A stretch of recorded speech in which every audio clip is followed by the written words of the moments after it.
everyone, and welcome to Really Old Movies. I'm your host, Harrison Scullin, and today I'll be discussing Alexander Nevsky from 1938, starring Nikolai Cherkasov and directed by Sergei Eisenstein.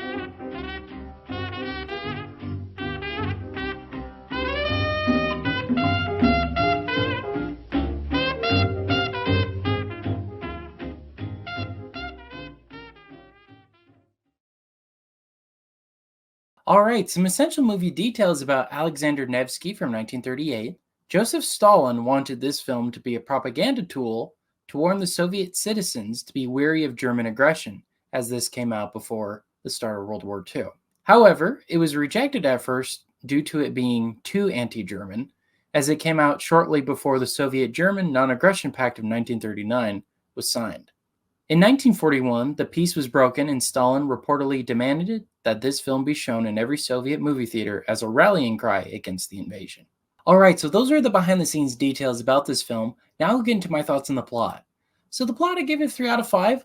I thought it was good. I thought it was okay. I mean, I loved the whole story of the invasion and whatnot, but there wasn't really any setup or any real setup of the characters or of the story or anything like that.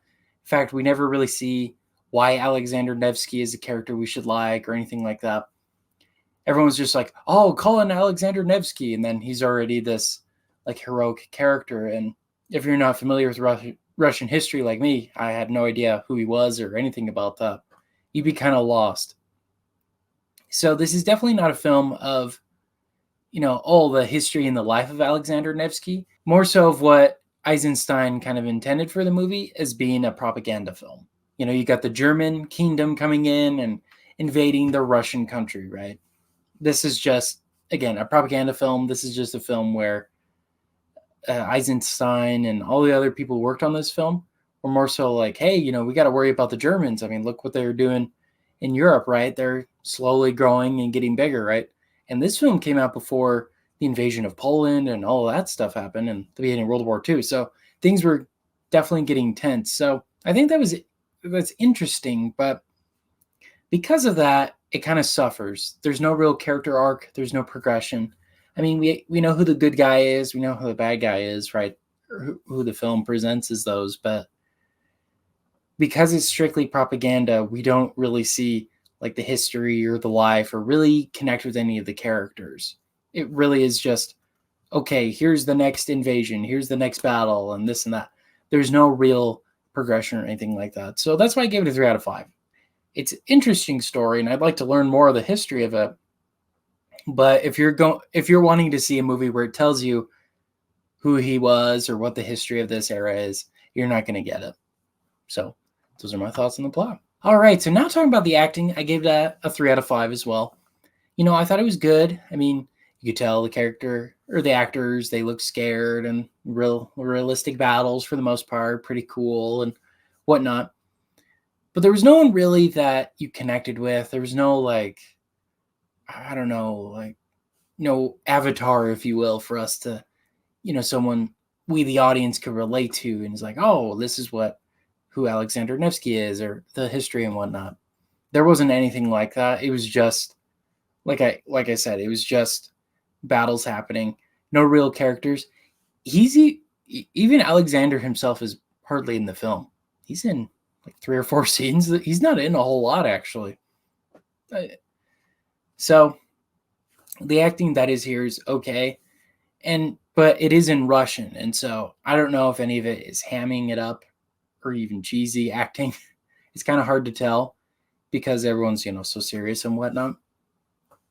So I guess that's a positive.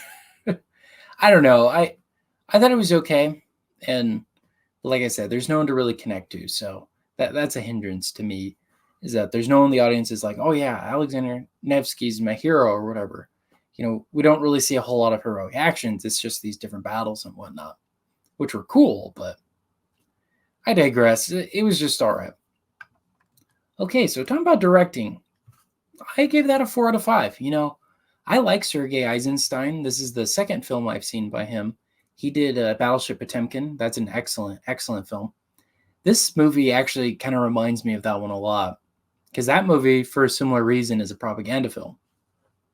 where we see these soldiers, whose faces you don't really see. They're kind of obscured in the Odessa Steppe sequence in Battleship Potemkin, and kind of killing all the people and stuff. Pretty horrifying, but excellently executed scene. There's some similar ones here too. There's actually some scenes with like the German soldiers going around killing the Russian villagers and whatnot. It reminded me a lot of Battleship Potemkin. And I'll talk a little bit more on cinematography, but he's a very technical director. He's a very well versed in the technicality of film. And so that's why I give it high praises, because I thought he did excellent here. I mean, so many of the scenes and the way it was set up and whatnot were excellent. I mean, really good close-ups and whatnot. And I guess that's more cinematography, but he really knows how to put that kind of things together. I really did feel like I was back in, what was it, the 1200s in Russia. It didn't feel like a stage at all. They were outdoors. They were actually riding around on horses. So I thought he did a great job here of having us feel like we're in a battle. It was really, really cool. So that's why I gave it a 4. All right, so cinematography and special effects, I also gave that a 4 out of 5. I thought it was really good. I love the montage sequences in Battleship Potemkin. This film doesn't have any scenes like that, really. But this one is well put together and well shot. I mean, really cool staging, really cool battle sequences. I could see where Peter Jackson, I'm pretty sure he took inspiration from this film. This feels like a Lord of the Rings film in regards to the costumes, just the camera work. The people are on real horses, real fighting and whatnot. As realistic as possible, right? It looked really, really good. It's probably the highlight and maybe even the best part of the film is this. The costumes are great. The sword fighting looks great. The stabbing and the horse riding and all that. It looks incredible. And I liked it a lot. I thought it was excellent. All right, so talking about the music, I gave it a 3 out of 5. It was just okay. Nothing really spectacular, but nothing terrible either. It's very, I would call it cinematic, but it doesn't feel like, in Lord of the Rings, we have orchestras and whatnot. There's no real music like that. It's kind of more just your average like movie music, which I thought was interesting. I thought it would be a little bit more bombastic and crazy and whatnot, but not really. It was actually pretty quiet. This honestly could have been a silent film. It was shot and put together kind of like a silent film. Like, honestly, it really could have done without any dialogue at all, and you'd have been able to make sense of it. So I think that's interesting too, but I digress. The music was all right, but it wasn't terrible, but it wasn't really nothing you could really remember. Like if I heard this on a record or whatnot, I wouldn't be able to tell what it was. All right, so tallying that all up, that brings my Letterboxd score to a 3.4 out of 5, which I'm rounding to a 3 out of 5. So would I recommend this movie? Not to everyone. I think if you want to see a good Sergei Eisenstein film that's excellent all around, I would recommend Battleship Potemkin. Great film, great cinematography, great acting. It's just, I think, a much better propaganda film than this one. Now, I don't like the Soviets. I don't like communism or any of that. I don't like it at all. But you can't deny that when you watch these kind of movies, they kind of pump you up. You're like, yeah, like look how great our history was in Russia, right? Or like in Battleship Potemkin, like look what the people did.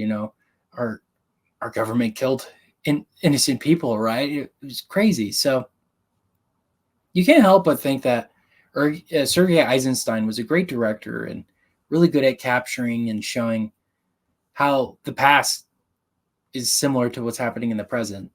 And so if there's any documentary or any other filmmakers today, I think you should take notes from Sergei Eisenstein. But again, for Battleship Potemkin, this film, not as much. If you're not familiar with the history of Russia, again, I'm not. I don't know anything about Alexander Nevsky. I don't know anything about that. So I don't know if he was like this or not. I don't know anything about it. So if you don't either, I don't really recommend it. I just recommend it to diehard Lord of the Rings fans because I'm pretty sure Peter Jackson was inspired by this movie. This felt like a Lord of the Rings film, especially with the costumes. All right. Well, those are my thoughts on Alexander Nevsky from 1938. Thank you so much for watching and listening to today's episode. Make sure to follow me on Instagram and Facebook at Really Old Movies, where I discuss details about the week's particular film.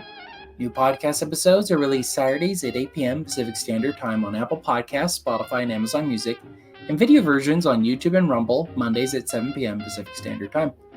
All right. Thank you so much. This has been Really Old Movies. I'm your host, Harrison Scullin. Take care.